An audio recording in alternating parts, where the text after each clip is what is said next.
This program is brought to you by Emory University.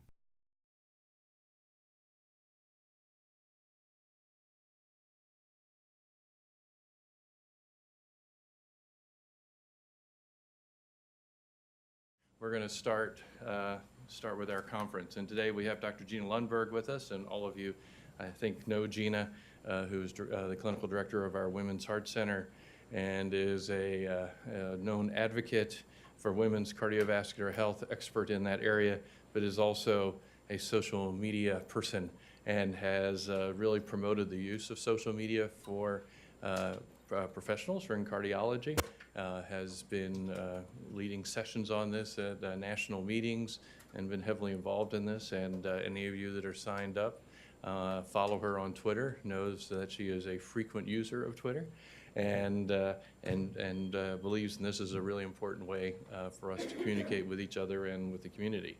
And so with that, we're going to turn it over to Gina.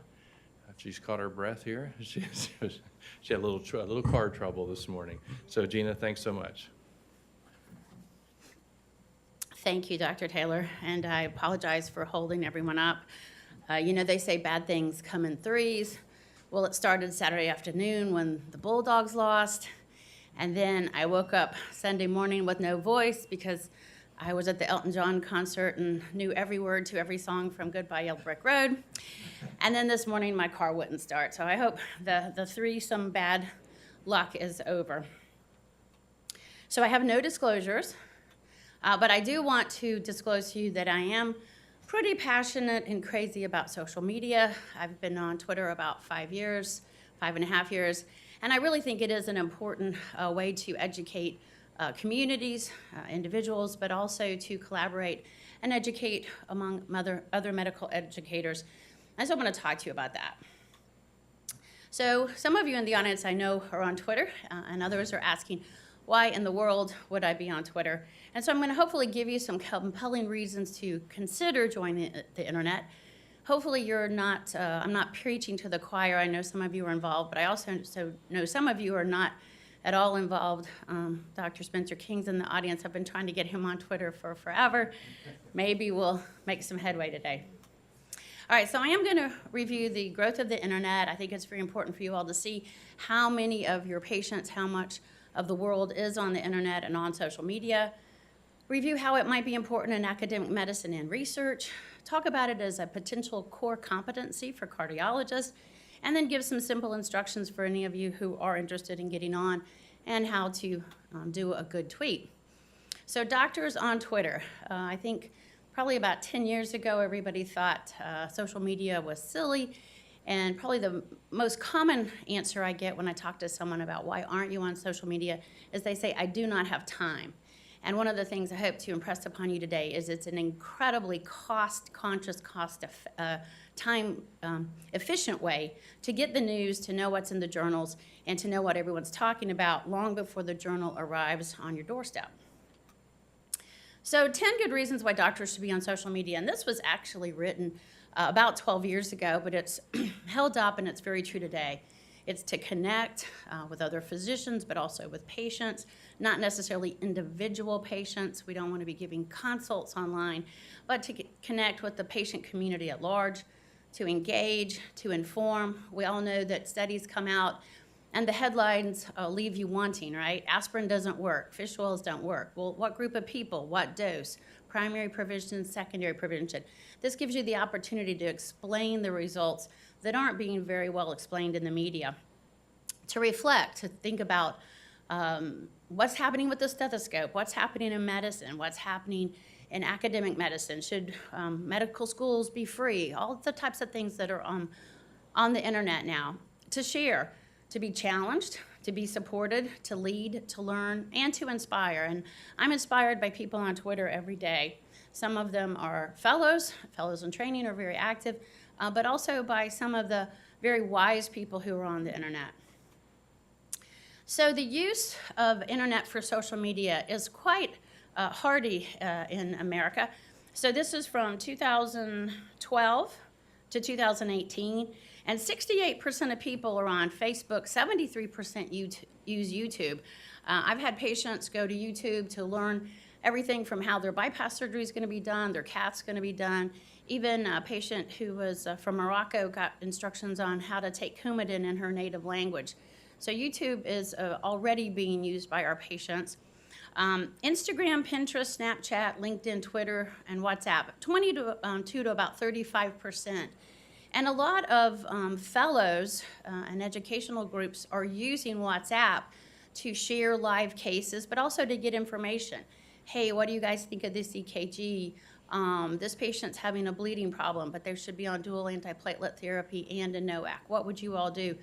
WhatsApp is already being used because it's a private community of people who can share things with privacy. It's HIPAA controlled. So who is on the internet? Well, most people are daily users. On Facebook, 74% are on it daily, Snapchat, 63%, Instagram, 60%, Twitter and YouTube, 45, 46% respectively. And most people are on it, about half of the users, several times a day. So I myself, not this morning, but most mornings I get on Twitter about 7 a.m., see what the new studies are, see what's going to be the headlines. The original reason I got on Twitter was I was sitting at the dinner table with my, at that time, college-age children, and it was the day that the article said fish oils are causing prostate cancer in men. So it was about 5 years back. And we'd gotten 1 million phone calls at the office that day. What do we do? And I said, I wish there was a way that I could tell all of my patients what I think of something with one statement instead of 1 million phone calls. And both kids didn't even look up. They said, Mom, you need to be on Twitter. And that's when I really got interested, is how could I share information without us getting 1 million phone calls at the office? And it's been very helpful because many of the patients do follow me on Twitter. So who is a Twitter user or a LinkedIn user? Well, these are the demographics. LinkedIn is predominantly male, but it's 56 to 44, so it's fairly even. Twitter, same way, 53-47.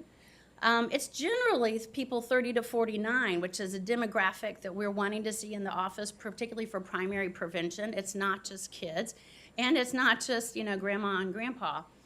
Most of the people on social media have a college degree, 45% for Twitter, 59% on LinkedIn. And it's mostly whites. So it's a white, educated, middle-aged group of people who's using this. Now, if you don't know the difference in what the different social medias are, basically, I think Facebook is very personal. That's like, here's a picture of my dog, here's what I had for dinner. It's very personal, and I would not use it for a professional site. YouTube is videos that if you had something interesting in the cath lab or on Echo, you might want to post. Twitter is more of a news feed, and I'm going to spend most of the time talking about it. Instagram is just pictures, and that is my private account that I don't share with anybody. So if any of you ask to friend me, sorry, that's just for family. That's where I like to post pictures of us on vacation and personal things that is just for my family. Snapchat is very young, very popular with the young, and not a great media for a professional account because it's very quick. And LinkedIn is almost your new business card. That's where you put your bio. You can put your publications, and it can be shared if you're job searching or if you just want people to know what's going on with your department or what you're doing. It's more of a business card. This is not just an American thing. It's actually very international. Some of my best Twitter buddies are in Serbia and Saudi Arabia and England. It's very international. As you can see here, the United States lags behind Sweden, Netherlands, and Australia. But it's very active in US and Canada. Even France, Greece, Japan, and Germany have at least around 40% users. So it's a very international group. And this is a prediction of how many billions of people will be on the internet by 2020. So here we are in 2018, 2.67 billion, almost 3 billion in just 2 more years.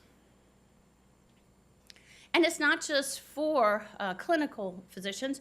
Scientists and engineers are on it as well.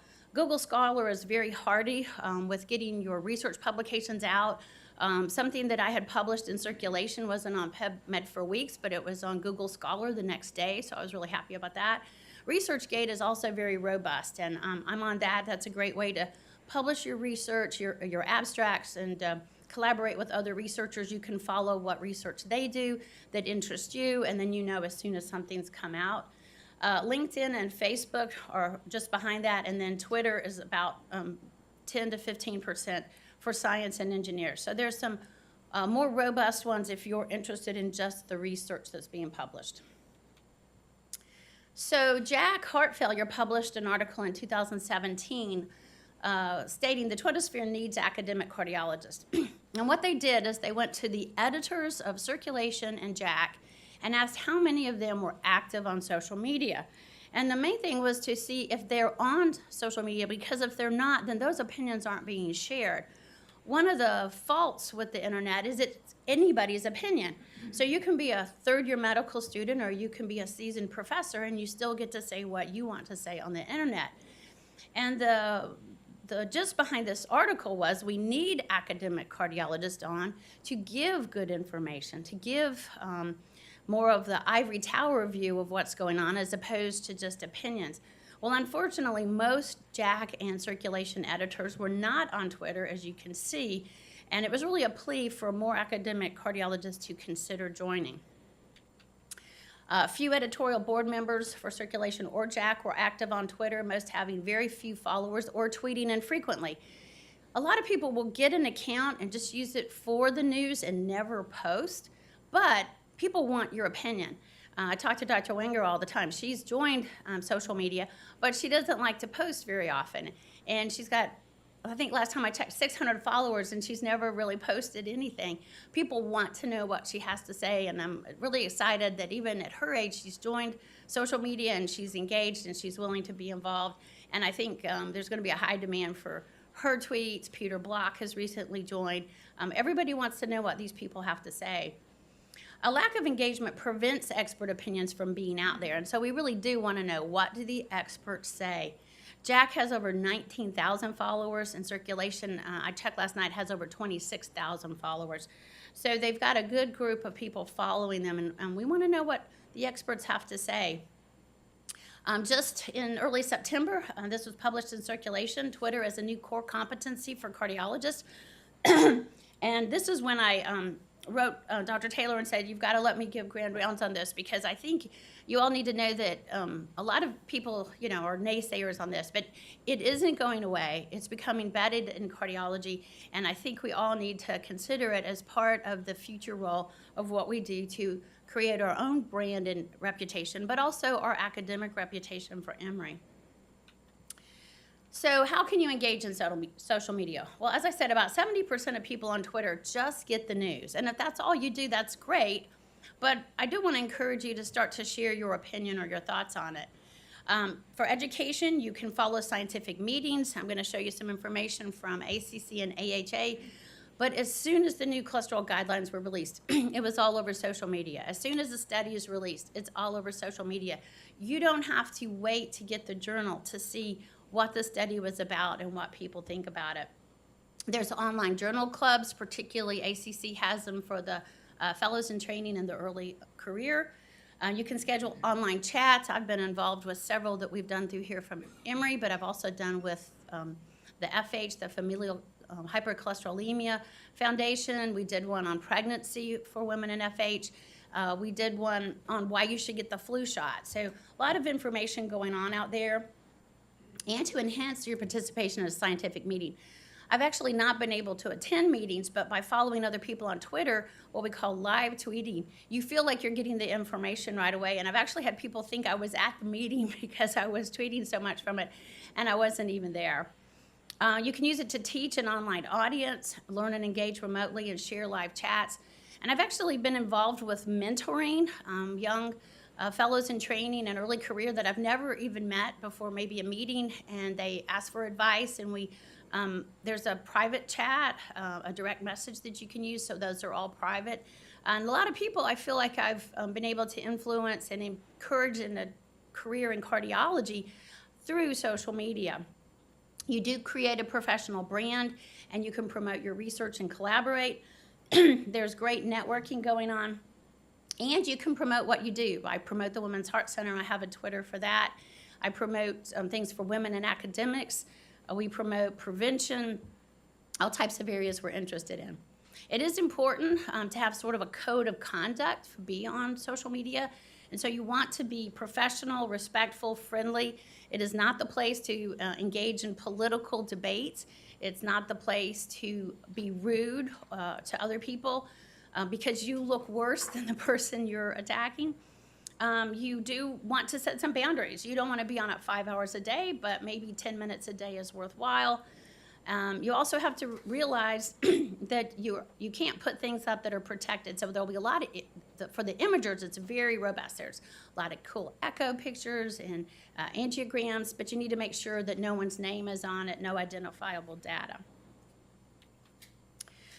Tweeting at the meeting. So as I said, you can be getting live information from a meeting. You don't even have time to attend. You can be part of the discussion of what's going on. This just came out in CERT Quality Outcomes, and it showed that the engagement in meetings because of social media has increased drastically. So here, 2014 tweeters, 2016 at major meeting went from 3,000 involved with Twitter users to over 10,000. Conference attendees are dropping. We see this every year at our Women's Heart Center CME, but we also have the challenge with Escape and CPC, trying to get people to take time off work, come to a conference, register, pay dues. These are expensive things, and the rate of people attending CME is stable to declining. And getting people on Twitter, live tweeting from the event, engages more people, shares more science and data.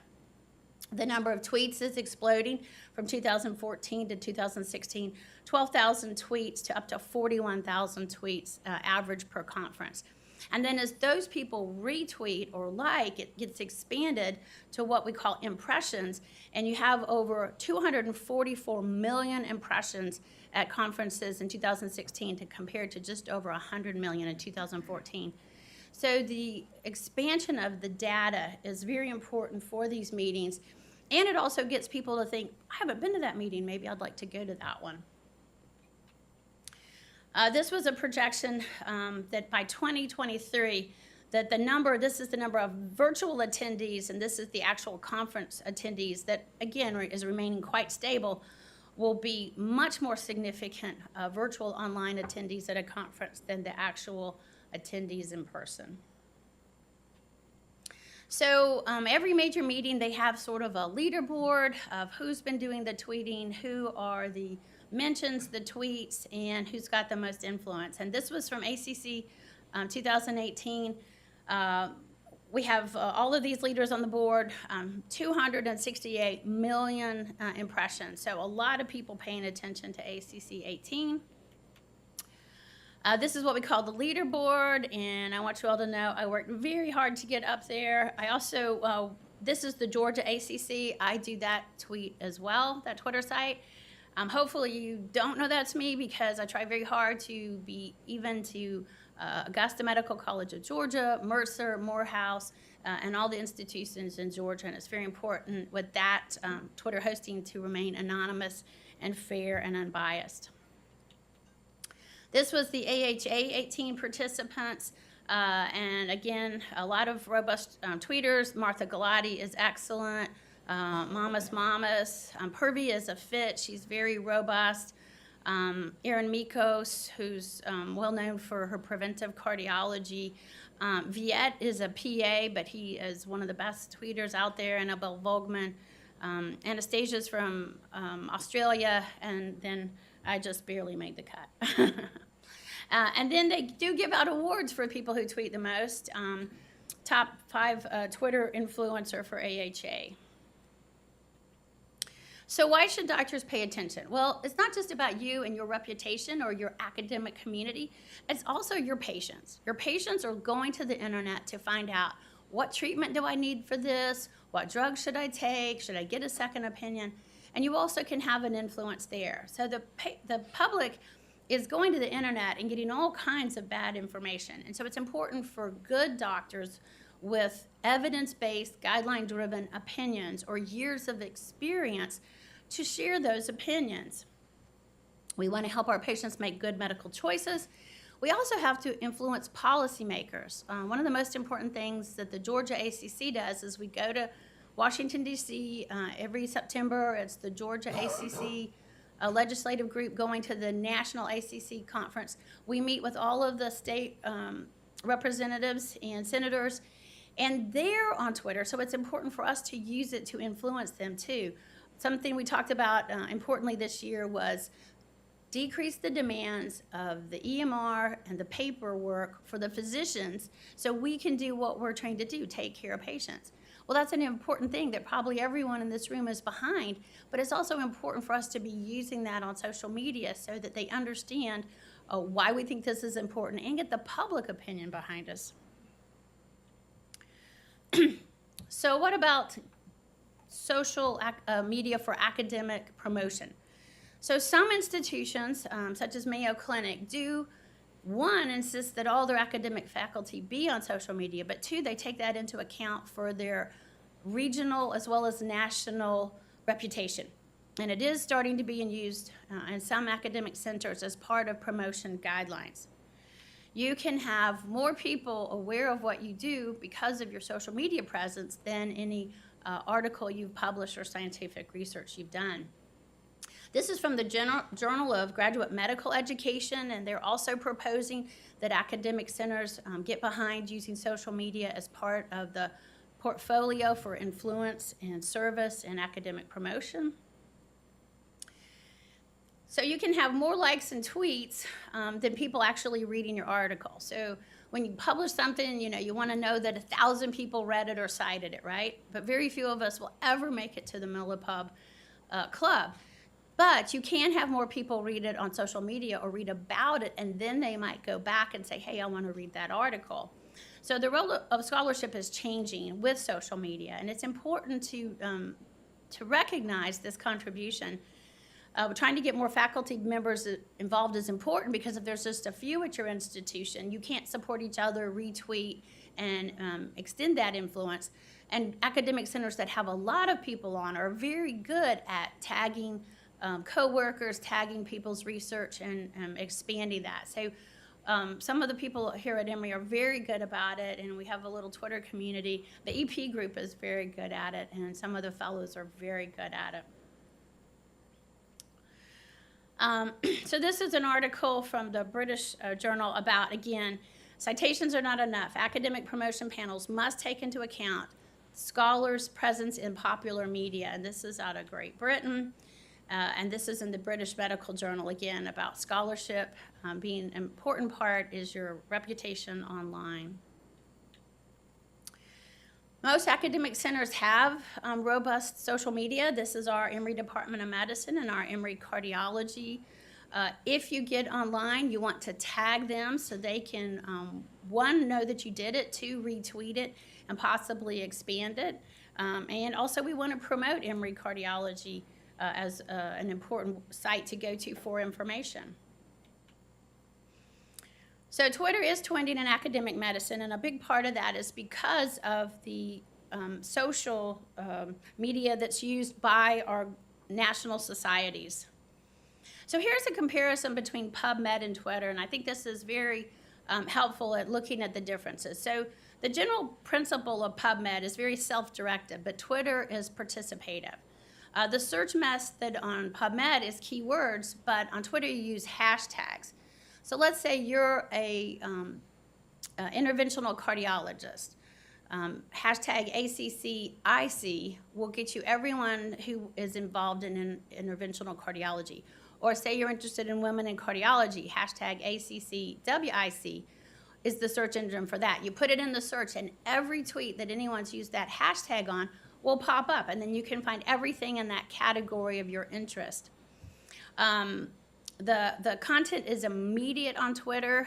The content half-life is days, whereas on PubMed it's years. It's well suited for learning by sharing, whereas PubMed is about reporting. There's no peer review on Twitter, so it's not academically rigorous. But if someone says something wrong, you're going to get called out on that, and people will say, well, what about this, or that's not right. It's generally done in a polite way, but if something's wrong, it gets corrected quickly. The discussions are very casual, and anyone can be involved, including patients who may have that disorder or have an experience along those lines. The reach is viral. It goes out very quickly. Most tweets will peak within about 18 minutes. And it's multimedia. You can put on a picture of an echo, a picture from an MRI, a picture from the cath lab, an EKG, and people can see the data with the information immediately. And the major strength is, it's instant feedback, but it's also not rigorous. It hasn't been reviewed. And so some of this is just opinions. So I love this cartoon. It's all very well making discoveries, saving lives, and improving the world, Roger, but your research is making barely any impact on social media. And I think for the researchers in the room, you find that it's very important to use social media to promote your research. I was tweeting about disparities of healthcare and how it's just wrong that African American women have more heart disease younger than white women. And I got a tweet back from a group called Close the Gap. And they said, we'd like to talk to you. We are interested in what you're saying. And after multiple meetings and contacts, they actually gave the Emory Women's Heart Center a $25,000 grant to support our 10,000 Women project. So there's a lot of opportunities on social media that you won't be aware of if you're not engaged.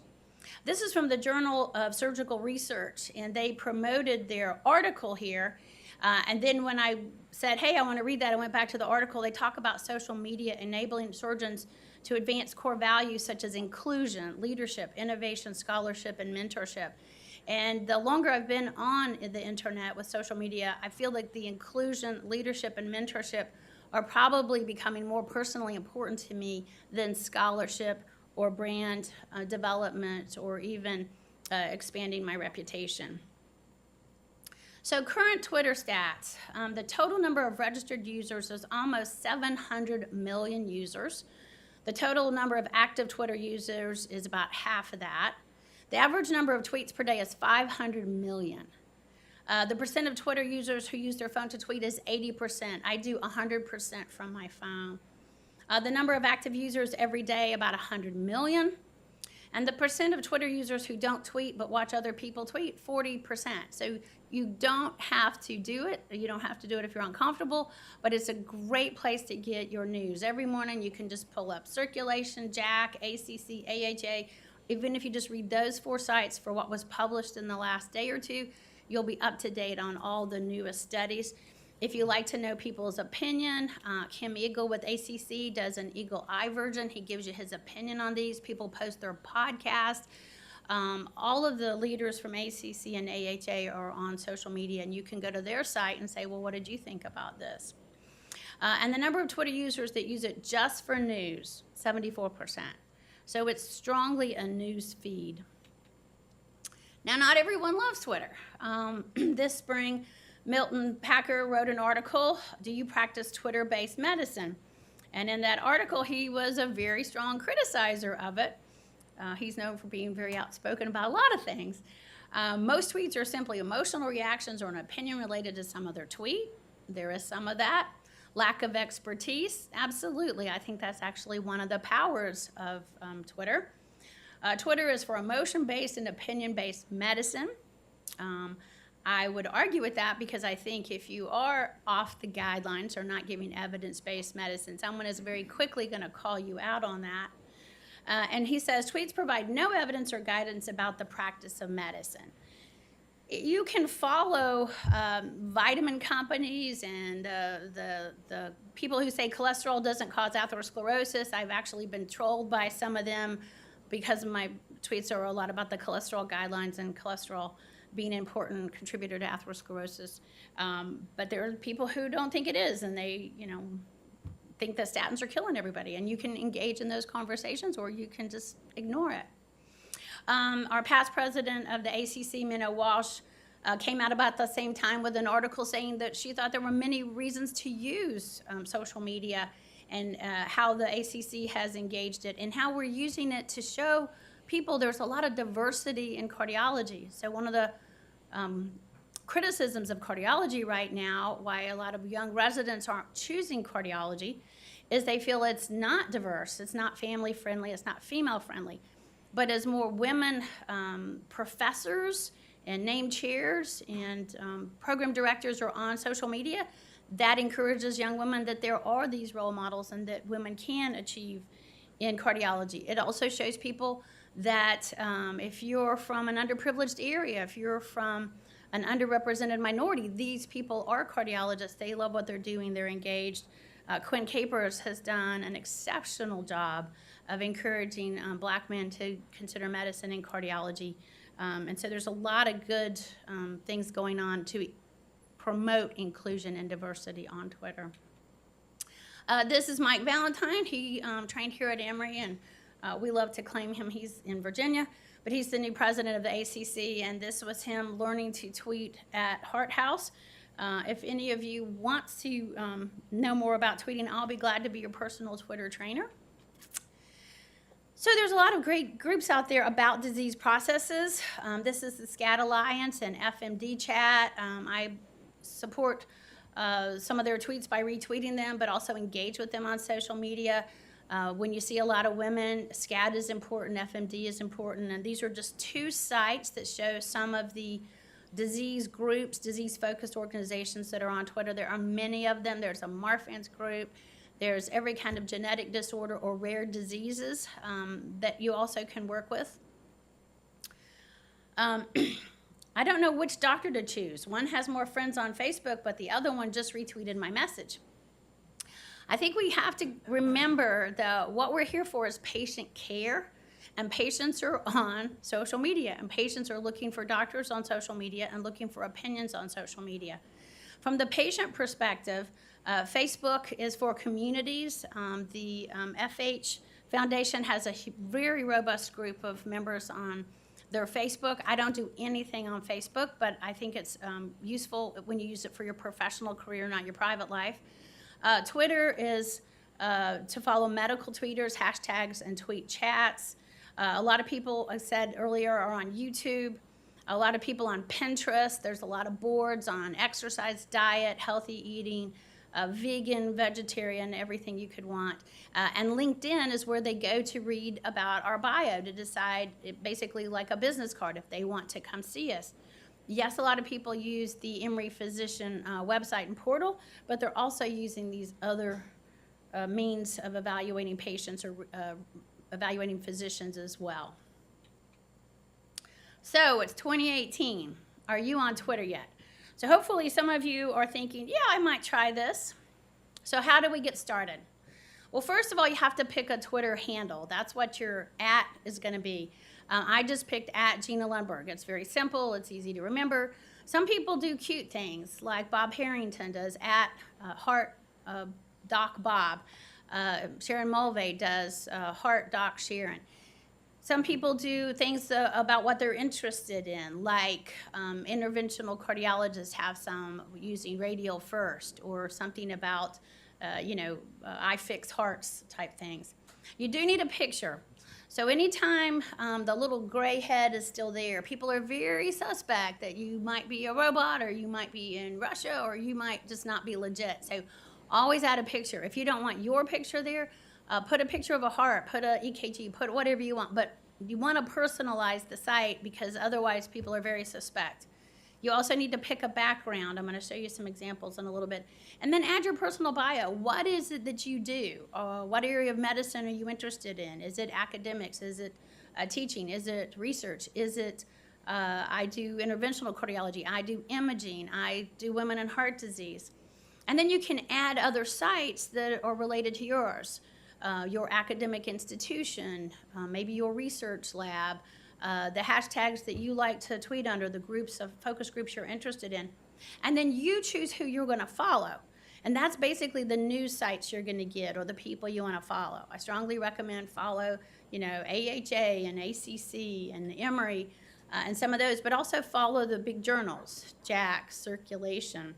If you're involved in lipids or pulmonary hypertension, follow those groups as well. So terminology. So following is groups or people that you want to get their tweets. You're going to get their news feed, and you'll get all of them. You also have to make sure that there's no notifications, that you turn off all of that. One of the past ACC presidents, Rick Shazel, I got him on social media November in our ACC meeting, and about 2 days later, he emailed me like, what the heck, I'm getting an email every time somebody follows me. I can't keep getting this many emails. And I basically walked him through how to go in there and turn that off. You want to turn off all the notifications and all the sound notifications. You don't want to be bothered at 2 in the morning because somebody did a tweet. The followers are people who are going to follow you, and they're going to get all of your tweets. Probably the most important thing to know is you can delete anything you've tweeted. So if later on you see there's a typo or you think, well, maybe that just wasn't appropriate, I don't think I should have said that, you can delete it. Nothing is permanent on Twitter. When people like what you said, they may put the like button, but they also might say, I want to send that out to people who follow me, and then they retweet it, and then it goes back out on the Twitter feed once again. So follow your news organizations. I mean, there's millions of things to follow, so you can get caught up. My husband does all kinds of sports. Roger Blumenthal does all kinds of lacrosse. The other thing is people will get to know your personality and what's important to you from what you tweet. So again, be careful what you follow. They can also check to see what you follow, and a lot of times that's how they'll figure out your political leanings or your more private things. So don't follow something if you don't want people to know that you're associated with that or you like that. Definitely follow leaders at your institution, your academic societies, journals, blogs, and then have some fun with it. I follow some vegetarian websites and some food things and women's sports things. And then government and political leaders, again, just make sure that it's not too volatile or it doesn't say something bad about you. Retweet is when that's the little circle button, and it means you're going to send it back out on your news feed as if you had said it. It's going to have the person who did it. It's just going to now be on your feed. And you can comment on a retweet. Sometimes I'll just add a congratulations or that was great, or tag it with some hashtags that people who would be interested in it. And generally in the beginning, you want to be very polite. If somebody starts following you, say, thanks for following me. Or if somebody important retweets you, like Eric Topol, say, thanks for the retweet. That was really cool. So what makes a good tweet? Well, they really should have a purpose. They should educate, emphasize, or encourage. Use a mix of headlines. People do questions. They'll do surveys. You can put in a survey of how would you manage this? Dual antiplatelet, Eliquis, aspirin, nothing, whatever. And then people will respond with your survey. And a lot of people actually use it for clinical guidance. People who say, I've never seen one of these before, what should I do? You can mention other people in your tweet. So if I was tweeting about the Women's Heart Center, I might include all of the women physicians included in that. If I was talking about something at the ACC, I might tag the leaders. I always recommend start with your full thought and then whittle it down. You do have to get it down to 240 characters. But once you start editing it, you'll see, well, I don't really need that word, and that's a little redundant. And it's usually pretty easy to get it down. But start with your full thought so that you get the content out the way you wanted it. When you attach things such as a picture, an article, a study, anything like that, you're more likely to get retweets. And you can take the whole title for an article and put it in bit.ly, and it'll shorten it so it doesn't take up as many characters. Also, I'd say think a minute before you tweet something. You can always delete it, but think about it and just make sure that the tone is right, that you don't sound snarky, that you don't sound arrogant, that you have the personality in the tweet that you want it to have. And as I said earlier, most tweets will peak in 18 minutes. These are some of the commonly used hashtags. There is actually a whole hashtagology that you can find online for cardiology. The ACC put it out, and then every year they put out these little flip charts of the new ones.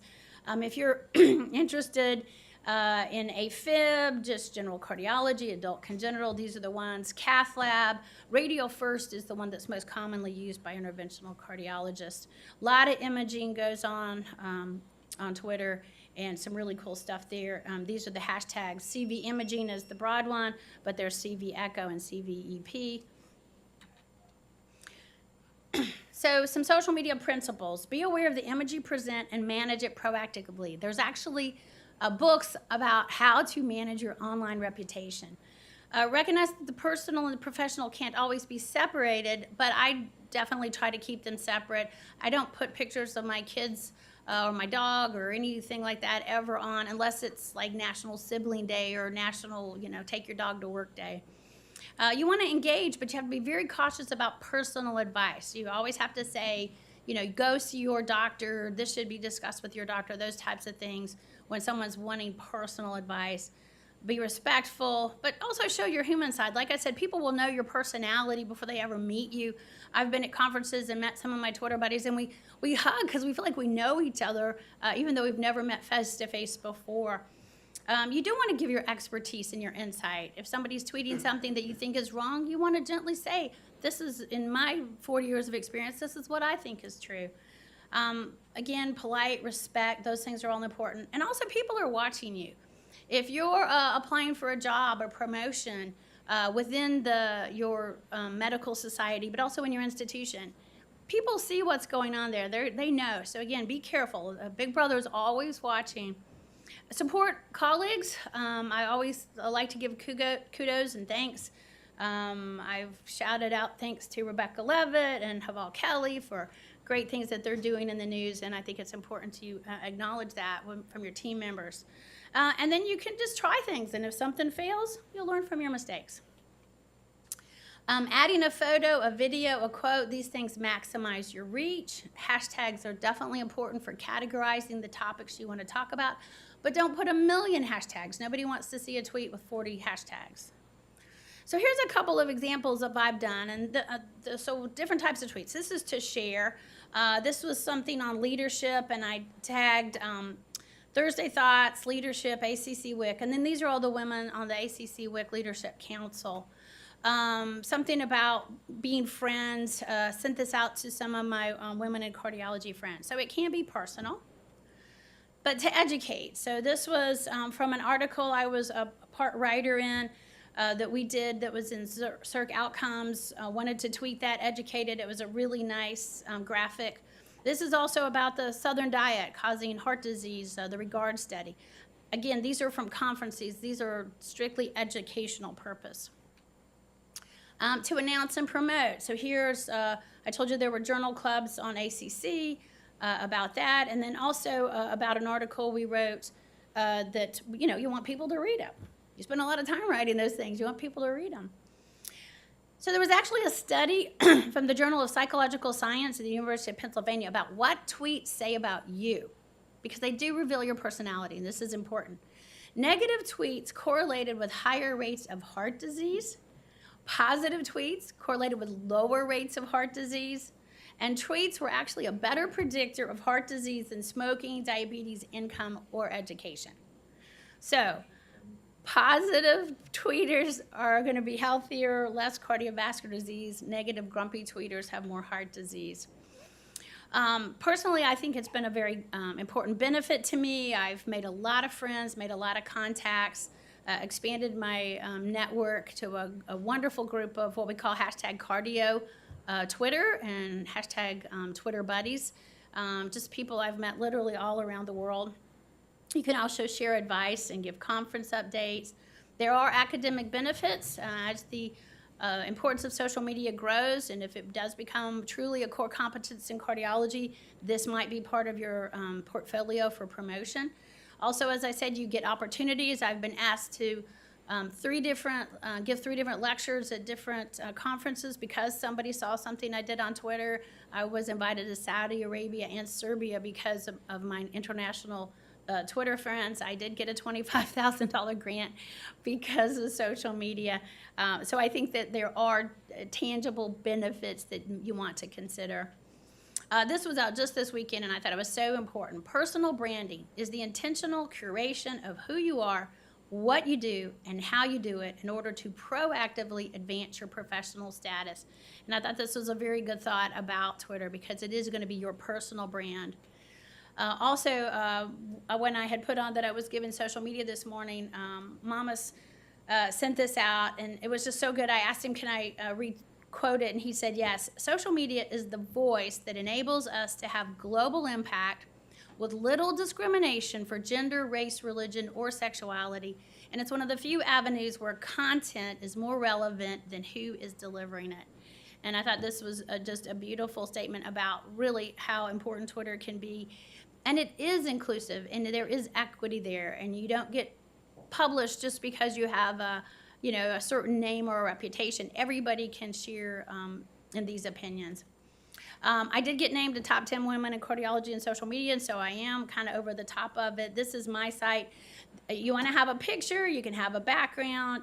I have associate professor at Emory Department of Medicine. It's important to include those things, and the Emory Women's Heart Center.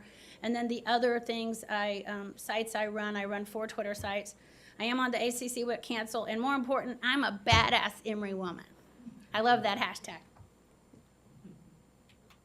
So there are 5 stages of Twitter users. At first, you're in denial. I know some of you are still there. Then you start to get curious. Then there's this aha moment. I think that's kind of like going from instructor to assistant professor. Then you become obsessed. I think I'm a little bit past that, and I'm on to it's a part of life, somewhere between associate professor and professor level. But it is fun.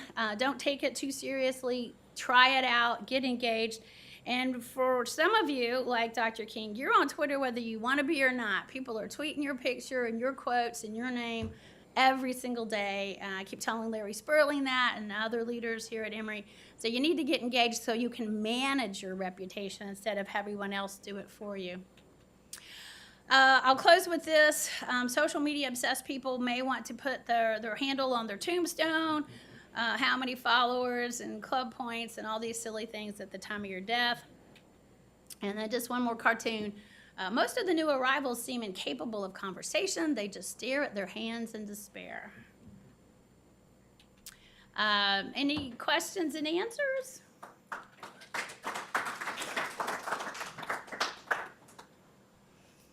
Well, thanks, Gina.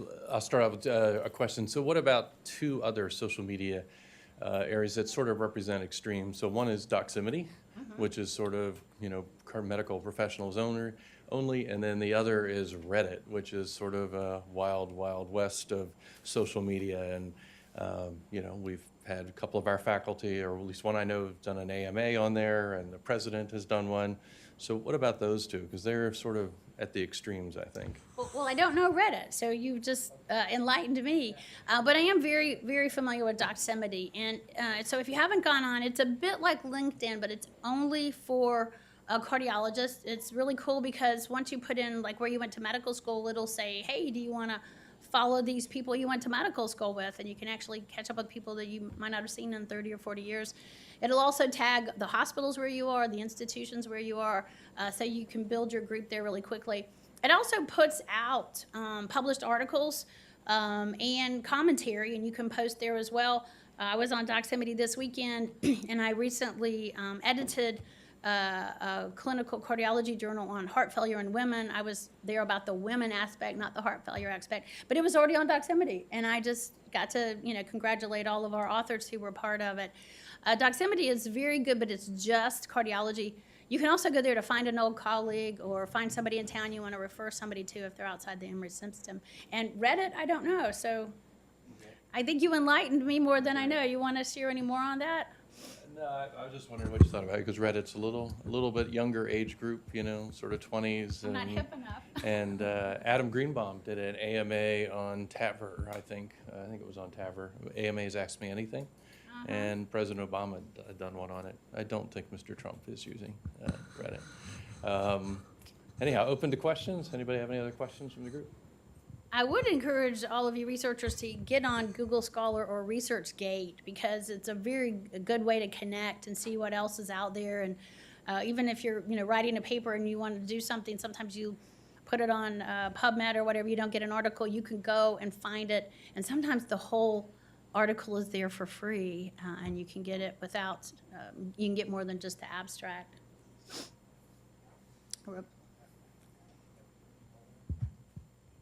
Rebecca? And then we'll get you Dr. Morris. Dr. Levitt. I'm having trouble with the technology of the microphone. Thanks, Gina. I want to let you know I already tweeted out about your talk. So Thank you. Live tweeting is important. But I did have a question. Social media is criticized for sort of amplifying the thoughts and political opinions that you already have. And I was wondering how you thought that related to using it as a professional site. Are you kind of prone to just seeing articles you might have already seen and seeing medical or scientific opinions that you already share? And do we have an additional obligation if we're using it for professional purposes to somehow prevent that from happening and kind of expand beyond what we already see? So I have two answers for that. If you're just wanting to get news and keeping it simple, following fewer people, fewer posts is going to be better because it's not going to take up your time. But then I think you can create, what we call an echo chamber, and you're just following just JACC and JACC, and you're not getting some of the more outside things, or you're not getting more opinions than just say maybe, Mayo and Cleveland and Emory and a few things. I've gotten to the point with Twitter that I want a lot of opinions. I follow a lot of non-medical people as well as people in a lot of other fields, OBGYNs, pulmonologists, nephrologists, some oncologists, people who have different opinions along the lines that will influence me medically, but also people talking about, women rising in promotion or breaking glass ceilings or diversity and equity, which is very important to me. So I think if you can create your own echo bubble and have a very limited opinion, but maybe you're trying to stay news focused. If that's the point, I get that. But I think if you really want to know what's going on social media, you have to follow a lot of different feeds, or you can get very, narrow focused in your opinions. And I really think it's important to not get political. I think that's hard when you're trying to influence legislators to support certain things such as research and getting more women in research trials. That's something I tweet a lot about. But you also have to be careful that you don't offend half the country. And I think if you've done it well, people might know your leanings, but they don't think you're, an adamant person. I think it's also just, sometimes I'll see somebody else's tweet and I'll be like, wow, I wish they hadn't said that. That doesn't come across very nice. And then, I just learn from it. It's a very wide field, and you can just news it out. You can share your opinions, and there's everything in the middle. I think it's important to follow some people that you think do it well, and then try to emulate them. Just like anything, you need a mentor. And Dr. Morris? I guess my question to you is, what have you given up to be so active in this social media? I mean, I find it very helpful with social media to find information, to go see, as you had up there, to seek information. But I don't see myself wanting to be inundated with all this stuff coming through. And that's what I'm asking. What have you changed? What have you had to give up something to get this active? I eased into it. What I do is, usually around 7 a.m. I go through the news feeds, and because I do host 4 sites, I'll think, well, this is appropriate for Georgia ACC. Maybe it's something, Piedmont did. And maybe something was here at Emory, and so I'll put that on the Emory Women's Heart Center one. And then maybe something's about, women not getting published and women not getting promoted, and then that goes on Gina Lundberg. And then the 10,000 Women is patient information about maybe low sodium diets or healthy eating. So I read the same 100, say, news feeds, and then I decide, well, you're going here and you're going there. So I don't spend 4 times doing that. I really just find it a better way to get information. So just this weekend, I was talking with a friend, and he said, yeah, I saw this article about weightlifting might be better than cardio. And I'm like, yeah, let me send that to you. And in like 2 minutes, I had, whipped it off to him. I use it as news. And I want to have, I spend about 20 minutes in the morning knowing what's the new study, what's important about it. If you want to read it in depth, you can pull up the whole thing. If you just want sort of the abstract, you can get that. But I don't think I've given up a lot. I think I've actually focused my time so that I get more out of that 20 minutes than I would if I was just watching headline news. So I guess I've given up other news feeds. All that fake news, I've given that up. Yes, Spencer. Gina, it obviously works because I got a message this morning, a message from China that told me you were doing grand rounds this morning. So that it obviously works. Yeah, I want to talk to you about. I'm doing Accel now. I'm in charge of Accel, and I want to figure out that is the ultimate snail mail information. So Podcast. See how. Yes, how that could work. Yeah. But my question is about, you get all these things from Doximity and LinkedIn, and it says so-and-so, and these people are inviting you to be on. Are they really inviting you, or is that, because I always just delete them, I pretend. No, you have to tag it and say, send it to them, send it to them. Now, some will come to me that I didn't invite, and I don't know them, so you can just put delete, but, Since I've never accepted any, I'm afraid to do it, because then I'm showing partiality to somebody, and I've already rejected everybody else. But you well, know that about me. yeah, I think for certain leaders, if you don't take everybody, you could get, blowback. So it's either all or none. Most, a lot of us aren't important enough that they care if we friend them or not. But yeah, you do accept it, and they can send it to you directly and say, I want to connect with you. Connect is the word on LinkedIn. Okay, well, thanks very much, Gina. I guess this will be on YouTube later this week, so you'll tweet it out and you'll see what happens. Okay, thanks so much, Gina. The preceding program is copyrighted by Emory University.